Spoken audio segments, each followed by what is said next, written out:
Shalom, shalom, bien-aimés dans le Seigneur Jésus-Christ. Vous êtes sur Mukulu Télévision dans votre émission Le Parfum de bonne odeur pour Jésus-Christ. Aujourd'hui, nous sommes le 21 août 2020, 21 août 2020 pour vous parler de la restauration divine. La restauration est d'abord divine et c'est Dieu qui la donne. C'est Dieu qui vient réparer parce qu'il aime voir, il aime protéger, il aime garder sa créature.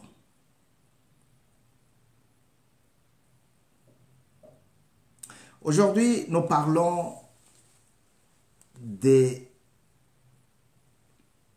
la restauration de toute l'humanité.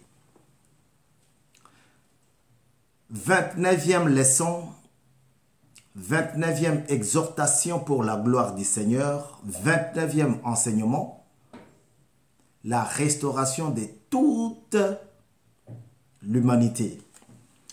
Attaché à la croix pour moi, attaché, attaché à la croix pour moi. Il a pris mon péché, il m'a délivré. Attaché à la croix pour moi. Quel sauveur merveilleux je possède. Il s'est sacrifié pour moi. Et sa vie innocente, il cède pour mourir sur l'infâme bois. Attaché, attaché à la croix pour moi. Attaché à la croix pour... Oh, il a pris mon péché, il m'a délivré. Attaché à la croix pour moi. Il est reine en ce moment, son trône pour le plan rédempteur de Dieu, déposant pour moi sa couronne, un tel prix pour me rendre heureux, attaché, attaché à la croix. Pour moi, Jésus-Christ, attaché à la croix. Oh, il a pris mon péché, il m'a délivré. Attaché à la croix. Il y a beaucoup de couplets. Il y en a deux qui suivent après. J'ai chanté deux. Et ceci pour nous introduire dans notre message d'aujourd'hui. La restauration de toute l'humanité. 29e leçon pour la gloire du Seigneur. Dieu a envoyé son Fils. Ça, ce n'est pas un recueil de cantiques, mais j'ai repris ça dans notre ouvrage. Dans ta présence, Seigneur, pour t'adorer. J'ai repris juste la chanson dans notre ouvrage. C'est une chanson qui dit tout sur l'exhortation d'aujourd'hui. Mais pour étayer ce que je veux vous dire, je vais d'abord lire. Je vais lire la parole de Dieu dans l'évangile de Jean, dans le chapitre, au chapitre 3, verset 16. En effet, je lis au nom du Seigneur Jésus.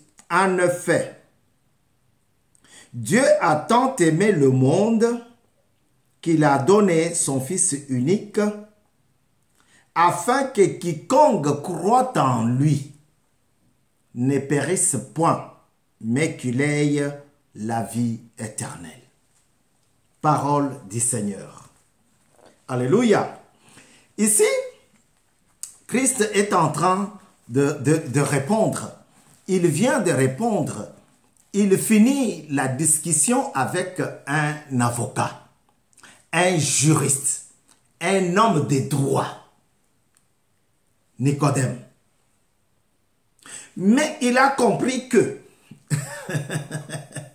il l'avait déjà compris. Ça, c'est une façon d'embellir mon discours à moi. Jésus a compris que cet homme n'a pas le vrai cerveau. Son cerveau a été détruit par le mauvais comportement, par la jalousie, par le manque de vérité, par la corruption, par toutes les mauvaises choses qui pouvaient avoir ces moments-là, ces temps-là, avaient détruit la façon de concevoir de Nicodème. Nicodème est un chef des lois, un chef de la loi, oui. Mais Nicodème était incapable de comprendre le langage de Jésus-Christ. Il s'est agenouillé pour demander à Jésus. Il lui dit, mon petit garçon, comme dit mon voisin, garçon, je n'ai pas compris ce que tu me réponds. Est-ce qu'à mon âge, dois-je encore retourner dans le ventre de ma mère et puis renaître de nouveau pour avoir la vie éternelle? C'est ainsi que Dieu va parler pour faire voir à Nicodème, certes qu'il était juriste de la loi éphémère, de la loi faite par les hommes, mais Dieu était le vrai juriste. C'était pour faire voir à Nicodème que le monde entier avait commis d'erreur, avait péché. Le monde s'était détourné de la bonne voie et qu'il faudrait quelque chose pour que Nicodème puisse comprendre très bien le langage de Dieu. Et il lui dit, Dieu a vraiment, totalement, a énormément aimé le monde, qu'il a donné son Fils unique pour que c'est lui, vous voyez, c'est là qu'il y a maintenant la restauration. Dieu a donné pour que celui qui croira, comme on avait un mauvais cerveau, comme on avait un mauvais pilier, comme on avait une mauvaise structure, une mauvaise façon d'agir, de se comporter, Dieu dit maintenant, celui qui croira, il aura la vie, pas n'importe quelle vie, une vie éternelle. Jésus-Christ est arrivé méprisé par tous, rejeté par les hommes. Ésaïe 53 en dit très clairement. Méprisé par les hommes. Et pourtant, c'était pour nos iniquités. Et pourtant, c'était pour nos fautes. mais il était méprisé, il était insulté, il était traité de tous les maux. Mais Dieu a dit, dépose un moment ta couronne, va sauver le monde, va sauver l'humanité. Alléluia. Et lorsqu'il parlait avec cet homme de Nicodème, il veut savoir, il veut montrer à Jésus qu'il le connaissait trop, qu'il le connaissait beaucoup. C'est comme ça que nous nous comportons. Il y en a qui disent à Dieu, ah, surtout quand on a perdu un être cher, on dit, ah, mais pourquoi seulement nous, ça nous arrive qu'à nous, non, éternel de Dieu. Et on se plonge dans le péché. Parce que le calcul de Dieu est différent des nôtres. Les chefs des Juifs, il vient nuitamment vers Jésus pour lui demander quelque chose. Il n'a pas cette connaissance que possédait le Christ. Mais Christ lui donne cet enseignement gratuit, sans tenir compte de son rang social. Et lui, il va insister. Bon, je n'ai pas le temps de parcourir tous les discours, mais vous pouvez lire ça à la maison. Lui, il prend le temps d'insister. C'est ainsi que Dieu lui dit, Jésus-Christ lui dit, il faut retourner, il faut naître de nouveau dans les eaux des baptêmes. Et lui, il dit, est-ce que je dois encore retourner dans le ventre de ma mère? Tu ne vois pas mon âge. Qu'est-ce qui se passe? Moi, je pensais que tu étais le Messie, que tu étais un homme, un intellectuel. Alors, Christ lui dit, il faut naître de nouveau. Si tu n'es pas né de nouveau, ça sera difficile. Ça sera très, très difficile. Donc, tous ont péché. Et ils étaient privés de la gloire de Dieu.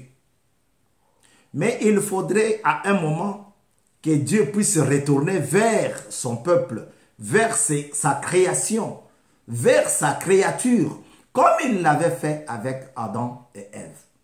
Il était retourné. Il est parti là-bas un certain soir, mais il savait qu'ils avaient commis de péché. Mais Dieu est parti quand même. Il les appelle, il n'y a personne. Alléluia. 29e enseignement, 29e leçon pour la gloire du Seigneur sur les 31 leçons que nous allons voir ensemble ici à Mukulu Télévision. Que Dieu fasse luire sa face sur toi pour que tu comprennes que Christ est venu pour te donner le salut. Les hommes, en commettant le péché, ils les avaient brisés. Ils les avaient créé une fissure, une grosse fissure entre eux, entre nous et Dieu. Mais Christ était venu pour restaurer. Parce que nous avons vu dans le livre de Néhémie, chapitre 2, versets 1 à 3, que le garçon a demandé à partir dans son village, dans son pays, Jérusalem, la Palestine, Israël, pour aller construire les tombeaux de ses grands-parents, de ses ancêtres, qui étaient en ruine. Alléluia. Comment pourrais-je être en bonne santé si mon peuple est malade? Si le cerveau des juristes de mon pays ne fonctionne pas bien, comment pourrais-je être en bonne santé? Comment pourrais-je être en bonne santé si toute l'humanité plonge dans le péché? Romains dit, le salaire du péché, c'est la mort. Mais Dieu dit, je ne peux pas laisser mon peuple mourir encore comme ça. Il faut dépêcher quelqu'un. Comme ça, parce qu'il y a eu Alors Dieu dit, il faut dépêcher quelqu'un. Et il posa la question. C'est ainsi que dans Apocalypse, Jésus se présente pour ouvrir le livre et lire ce qui était dedans. Donc, donner du salut à l'humanité. Que la gloire de l'Éternel, que la puissance effective de Dieu, parce que Dieu demeure dans sa puissance, Dieu demeure dans sa gloire, il est là présent. L'amour fait foi de l'amour de Dieu. Alléluia. Si vous pouvez permettre cette tautologie. Donc, Dieu vient pour te donner la paix. Dieu vient pour te donner le salut. Parce que tu as trop longtemps duré dans le péché. Maintenant, Dieu vient. Il pose la question. Et Christ dit, je vais y aller. Je pose pour un moment ma couronne. C'est ce que nous avons chanté. Déposant pour moi sa couronne. Tout ça pour me rendre heureux. Tout ça pour me donner la vie. Pas n'importe quelle vie, une vie en abondance. Frère, qu'attends-tu encore? Viens à Dieu, tu seras sauvé. Pas seulement toi, mais avec tous ceux qui sont dans ta maison. Tous ceux qui vivent dans ta maison. Dieu est pour nous un Père, pas un Père qui nous chicote tout le temps, pas un Père oublié, non, mais un Père qui se souvient toujours de nous. Il a compris, il a vu que même les intellectuels, ils sont dans le faux, ils sont dans le péché. Alors, il dit, Dieu a tant aimé le monde. Dieu a tant aimé l'homme qu'il a donné son fils unique. Frère, c'est pas un fils du milieu. C'est pas un cadet. C'est pas un tout premier-né. Je vois toujours les gens écrire le premier, les premiers. Donc, ce n'est pas celui-là, mais c'est le fils unique. Le seul que Dieu pouvait garder pour dire que non, c'est mon fils, c'est mon enfant. Alléluia. Ça, c'est pour les mamans. Vous savez, quand une maman a un seul enfant, que ce soit fille ou garçon, tu touches à cet enfant-là ou tu frappes, tu as des problèmes. Alors, tu entendras une maman dire, c'est mon fils, c'est ma fille. Donc, Dieu pouvait garder, mais Dieu n'a pas tenu compte de ça. Il a tenu compte des temps de la destruction mentale, physique, matérielle de l'homme. Par le péché. Et il a donné son fils. Il a envoyé son fils. La chanson que nous avons chantée, quel sauveur merveilleux je possède. Je ne possède pas n'importe qui. Mon frère, tu ne possèdes pas n'importe qui. Tu possèdes un sauveur merveilleux. Quel sauveur merveilleux je possède. Il s'est sacrifié pour moi. Donc, il s'est sacrifié pour toi. Rien que pour toi. Pas pour ton frère, pas pour ta soeur. Pas pour ta femme, pas pour ton mari, pas pour tes enfants, mais pour toi. Parce que quand tu diras oui, j'accepte le Seigneur Jésus-Christ comme mon sauveur, tu ne seras pas avec quelqu'un d'autre. Le salut est individuel. Ne tarde pas. Viens dans la maison. Parce que Dieu veut restaurer. On ne peut pas restaurer quelque chose qui n'était pas détruite. On restaure toujours quelque chose qui a été dégradé. Alléluia. C'est ainsi qu'on parle de la muraille.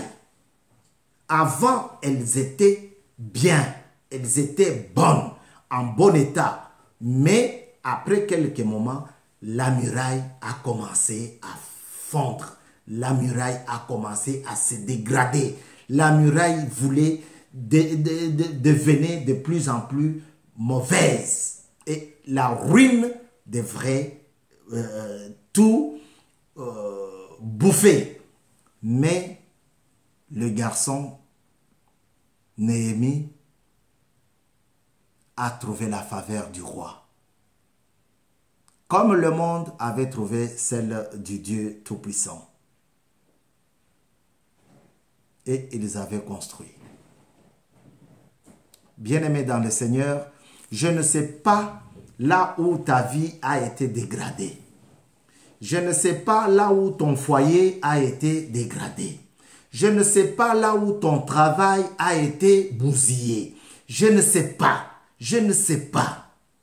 Je suis incapable. Mais Dieu, lui, voit. De la même sorte qu'il voit, il veut maintenant restaurer. Restaurer ta vie, restaurer ta maison, ton foyer, ta famille, restaurer ton travail pour que tu sois bien. Parce que tu as un sauveur merveilleux. Tu n'as pas n'importe qui. Tu as celui qui donne le salut.